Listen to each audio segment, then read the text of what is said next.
Hey there everybody, and welcome to the channel. I'm your host, Puborama, and in today's video we are going to be going over the top 4 Le Mans cars in Grand Theft Auto Online. Now that's kind of a lie, because there only are 4 Le Mans cars in Grand Theft Auto Online. We have the Progen tires coming in at a price tag of $2.55 million. We have the S80RR at a price tag of $2.575 million. We have the RE7B at $2.475 million. And finally, the LM87 at $2.915 million. This is an extremely expensive vehicle.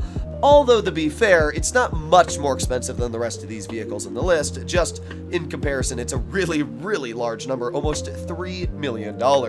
What makes the Le Mans car special in GTA is the amazing handling they carry. In real life, Le Mans is the ultimate endurance test. It is a 24-hour-long race to see which car manufacturer can build the fastest and best long-lasting car out there. And, I mean, it is pretty impressive what has been made, and, yeah, I really love the look of these cars. In GTA, they have by far the best lap times and best handling out there, and in fact, like even a vehicle like the RE7B that's been in the game for many years now from the Cunning Stunts update still manages to keep under a 1-minute lap time and stay within the top 20 supercars, which is pretty dang impressive if you were to ask me. So we're going to start off all the way at the beginning, which is the Progen Tyrus. This kind of looks like a Celine combined with maybe a Mosler and a McLaren F1 GT. I absolutely love the look of this car. Just the look alone is amazing. I mean, you really just can't knock this car. What we're gonna do is we're just gonna see how fast of a time trial I can get done. So we're gonna be doing the Del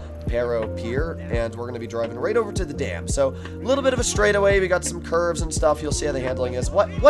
Sir, I'm trying to make a video. Would you go away? You know what? On second thought, we're not going to be doing the Del Perro time trial. I just don't really think that that's a good location. We're driving over to the dam, and there's not many turns or anything like that. Instead, we're going to be driving over to Sandy, right where the biker gang hangs out. I think that this is a really good course to showcase the handling overall, just because of how many twists and curves there are on the road. Before we do that, I just want to showcase the engine sound on the Tyrus, because this is probably my favorite sounding car in the game.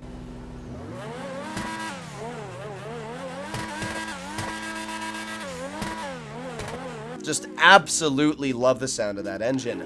But with that aside, let's start off, see how fast we can do this course, and see how well this car handles. Now, what I will say about the Tyrus is I think it's the best looking of the cars, and I also think it's the best sounding. So because of that, I absolutely love the Tyrus. The only problem with this vehicle is that it's definitely the worst on handling by far. It's got a top speed of 123.5, and that's the same as the RE7B.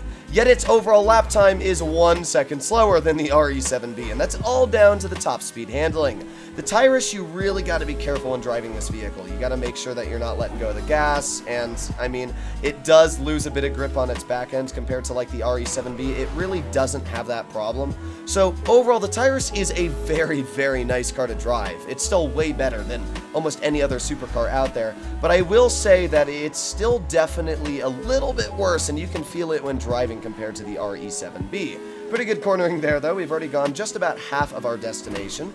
Here we go, down and around. Now, when it comes to overall top speed, the fastest by far is the LM87 at 128 miles per hour. I mean, that is actually insane. It is 5 miles per hour faster than all the other vehicles, because even the S80RR, which was released maybe a year and a half ago, is able to go to top speed of 123, just about the same as all the other ones like the RE7B, so it finishes just about the same on lap time as the RE7B.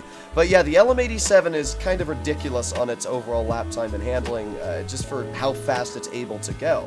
But as you'll notice for the Tyrus, we're doing pretty good here, 120 miles per hour down the road, and really no hiccups or crashes whatsoever. The car definitely tries to lose a bit of grip here and there, but I mean, you can very easily turn corners. It's just such a nice car to drive, and just listen to that engine purr. So here we are, final corner, slow down the car a little bit, brake it around here. Obviously, we want to make this corner, and there you have it. We made it all the way over to the biker gang. I just love the Tyrus. Definitely one of my favorite cars out of the bunch. Up next, we have the RE7B. Now, as we just went over, the RE7B has a same exact top speed as the Progen Tyrus. The difference is that this vehicle just has flat, better handling, and we're going to be exactly showing that right here. So let's make our way through Vinewood Hills and see just how well it can do. Now, you do obviously still have to be careful, but I mean, man, it just handles so much better. You don't realize how much better it handles until, I mean, just look at that cornering there. Now, you do have to be careful. As you'll notice, it does oversteer a bit. So if you hold the turn for too long, it might lose grip and start to spin as it loses speed. But I mean, it turns every corner like an absolute beast. The fact that you can just easily hug these corners with basically no problem is actually pretty insane. I still believe the RE7B is one of the best cars in the game. It accelerates a bit slower than the Tyrus, but I mean, just look at this handling. It is actually stupid on how this vehicle can turn. Even there, we were going way faster than the Tyrus on that corner and barely had to even apply the brakes. So yeah, the RE7B is a vehicle that is just truly insane. I actually still think that this might be my favorite just because of how nice it handles. Let's make our way around this corner. There you go. And then even though we got to go around that car, I mean, look at that. Very easily around the car, around this corner. Then we squeeze through here. Perfect. All right, yeah, the RE7B is just absolutely showing why it is such a champ. Now again, as I said, top speed 123, as you'll notice right here, doesn't really get much faster. Obviously, there are handling curbs and little bumps you'll hit that'll rev your car up a bit, but overall, it's not going to get any faster than 123.5. And, I mean, that's really fine with me. It's just the handling on this vehicle now. Unfortunately, that car almost caused us to crash there, but even then, this car is just almost impossible to crash. Full speed, I can very easily turn this corner without applying the brakes. Even this corner here, look at that. No brakes really needed applied and full done on the corners. So there you go. This is the RE7B, just an amazing vehicle on handling. Plus, it is a two-seater, which is something that I cannot say for the LM87 or the S80RR. Up next, we have the S80RR. This vehicle, as you'll notice, gets off the line way faster than the RE7B, where you have all that tire spin at the beginning of the RE7B, and that is something you have to worry about when going around corners. This vehicle, you do not have that worry whatsoever. You will also notice that the acceleration on this vehicle is much, much better than the RE7B. However, that's where the good things stop, because the handling on this vehicle is worse, much worse than the RE7B. While this vehicle may not lose much grip, it also, well, it doesn't turn as well. It just flat does not turn as well as the RE7B. So that means you do have to apply the brakes when going around corners, where you don't really have to do that with the RE7B, meaning in general that you have to slow down a lot more. However, because this vehicle has better acceleration, it actually evens out. This vehicle is only about 0.2 seconds off on the lap time when it comes compared to the RE7B. So it's really down to the trade-off. Would you rather have better acceleration at worse handling or better handling at worse acceleration? I personally just love the RE7B because of how stupid its handling is, and the fact that you can seat two vehicles in the car. But, I mean, you can still see this vehicle does a very, very solid job when it comes to handling in general. It's still absolutely amazing.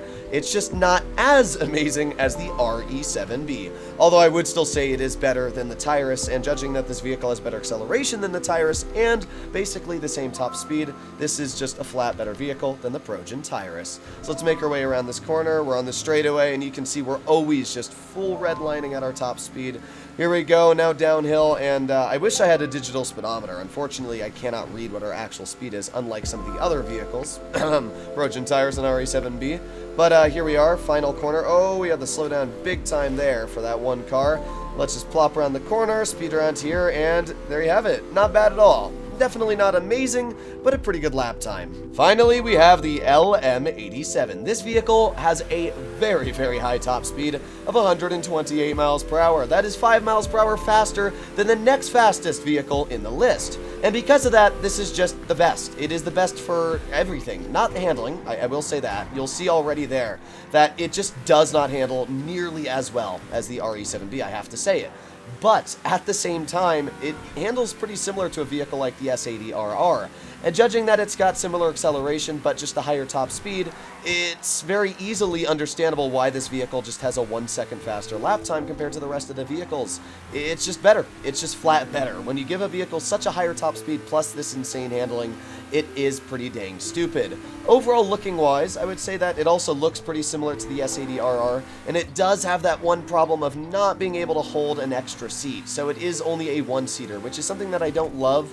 I can't tell you how many times I've done missions missions with friends and they've wanted to get in my car, and then I'm like, well, that sucks for you, bye. But yeah, overall, this is definitely an amazing vehicle, and it is expensive, but I would definitely say that if you're thinking about getting a vehicle for racing, this is in the top 10 supercars when it comes to lap time. And judging that the average racer isn't up there in the professional racing ranks for the people that have tested the lap times, on average, I'd say that you'll probably do much better in this vehicle than other supercars, down to the fact that it just handles much better. So here we are making our way around the corner, and as you can see, we've been able to do this pretty nonchalantly. There were a couple spots where we went off the road just a teeny bit, but that's just because this vehicle's faster and its handling is not as good. So overall, ooh, a little sketchy there, but we're doing fine. We're just gonna make our way down this road past the I Heart Sprunk sign, which I completely agree with. Here we are, put on the brakes a little bit, turn the corner, and beautiful. There you go, ladies and gents. We have finished with all 4 of these vehicles. So, which of these is my favorite? That is the final part we're going to be finishing off with. Which of these would I suggest to buy? Well, let's first of all talk about lap times. The LM87 finished a 149, the S80RR did about a 151, and that's basically the same for the RE7B. It's pretty dang similar, as you can see, for how consistent these vehicles finish when their lap times are done. As I said, the LM87 is great on its top speed, and if you're doing a race with straightaways, it'll definitely strip. But at the same time, if you're not doing a race on the straightaways, then yeah, it's gonna start to fall apart compared to the RE7B. Personally, my favorite of the Le Mans vehicles is the RE7B. Not only is it the cheapest at $2.475 million compared to the rest, but as well, it just handles the best. Also, it's a 2-seater, which is way better than the LM87 and the S80RR. Next up, I would definitely say it is the LM87, judging that, well, it is expensive, but it's also the best at most things. If you're just a casual driver out there and you want a vehicle that can do a great job in racing, get you from point A to point B, the LM87 is definitely the way to go. The only problem with the LM87 is it is very, very expensive. And then the vehicle I put in third place is the Progen Tyrus. Now yes, the S80RR did a way better lap time, and if you're only going for sheer handling, then sure, go for the S80RR. But in third place, I want to put the Tyrus because not only does it sound way better in my opinion, but it also just looks better. I would 100% rate the Tyrus as the best looking out of these vehicles. It looks so nice. I cannot put that vehicle in last place when it looks so much better than the S80RR in my opinion. It's based off a McLaren F1 GT. It's just such a sexy car. And with that engine sound and everything added together, yeah, the Tyrus is definitely the way to go. Now in last place, the S80RR, it's not a bad vehicle. As I talked about, all 3 of these cars had pretty dang similar lap times. So honestly, just buy the car that you think suits you most. If you want handling, then go for the RE7B. If you want top speed, go for the LM87. And if you want kind of a mix of both, go for the S80RR. As always, hopefully you enjoyed today's video and this helped you out pick maybe a Le Mans car that you didn't even know existed. But other than that, I'll be seeing all of you in the next one, and yeah, bye-bye.